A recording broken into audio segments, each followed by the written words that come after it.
तो करियर में आपने शुरुआत से शुरू कर दिया, जल्दी में शुरू कर दिया, तो आज अगर आपको करियर से अपने 3 लेसन देने हो तो आप क्या लेसन देना चाहेंगे?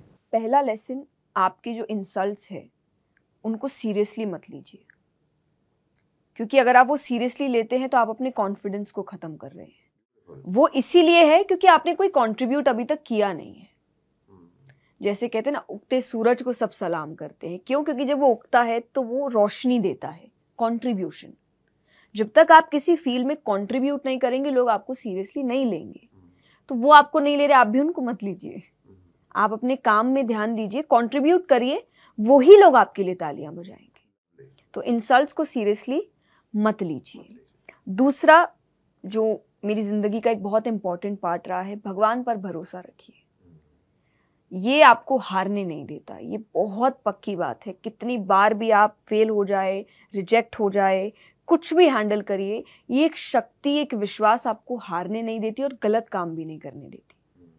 कई बार लोग हार के गलत रास्ता अपना लेते हैं, जिसे हम शॉर्टकट कहते हैं, पर शॉर्टकट का सक्सेस शॉर्ट समय तक ही रहेगा, लाइफ टाइम नहीं रहेगा। लेकिन जो सक्सेस आपको थोड़ा मेहनत, धैर्य, पेशेंस इनके साथ मिला है, वो लंबे समय तक चलता है, क्योंकि मिला बड़ी मुश्किल से है ना आपको। तो शॉर्टकट आप कब नहीं अपनाएंगे? जब आप भगवान पे भरोसा रखते हैं। तो भगवान का एक डर भी है आपके अंदर कि वो देख रहा है। इंसान गलती एकांत में करता है कि कोई तो नहीं देख रहा, पर भगवान को मानने वाला जानता है कोई नहीं देख रहा, वो देख रहा है, वो हिसाब करेगा आपका। तो ये दूसरी है कि भगवान पर भरोसा रखिए। और तीसरा, जो मेरे पापा ने मुझे कहा कि रुको मत, बहता पानी निर्मला। जब रुक जाते हो तो कहीं ना कहीं वो जो प्रोक्रास्टिनेशन, लेजीनेस, ये कब आता है? जब आप रुक जाते हो। और वो रुकने का मतलब ये नहीं कह रही मैं, आप ब्रेक मत लीजिए, पर एक वो रुकना कि अब मुझसे नहीं हो रहा, या आप जो कर रहे हैं उसी में कंफर्टेबल हो गए हैं। मैंने जब भजन किया था, मैं भजन में भी अच्छा कर रही थी, मुझे शायद ज़रूरत नहीं थी कथा की ओर जाने की, पर मुझे कुछ और करना था।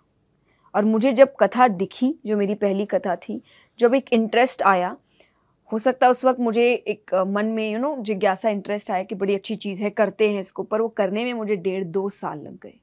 तो मेरे लिए इतना टफ था, क्योंकि मेरी उम्र भी छोटी थी, मुझे वो बात समझ नहीं आ रही थी, मुझे ऑल टुगेदर एक नई भाषा सीखनी पड़ी थी। मैं मारवाड़ी में मैंने वो पहली कथा करी थी, और हमने 1.5-2 साल तक घर में सिर्फ मारवाड़ी में बात करी थी। सो दैट वो एक कमांड आए मेरे ऊपर, उस लैंग्वेज के ऊपर। तो समय लगातार चाहती तो मैं उस वक्त छोड़ सकती थी कि नहीं भाई, भजन अच्छा है मुझसे, पर नहीं, मुझे करना है नई चीज़। मैं उस कंफर्ट जोन में नहीं जाना चाहती। और जब उस पहली कथा को लेके कंफर्ट जोन हुआ, तब मैंने श्रीमद् भागवत करी। तब भी मैं अपने कंफर्ट जोन में निकली। मैं क्लास 12 में थी तब मैंने करी थी। और जब उसको लेकर मैं धीरे धीरे कंफर्टेबल हुई, तब मैं मोटिवेशनल सेशंस में आई। कई चेंजेस आप लेकर के आए।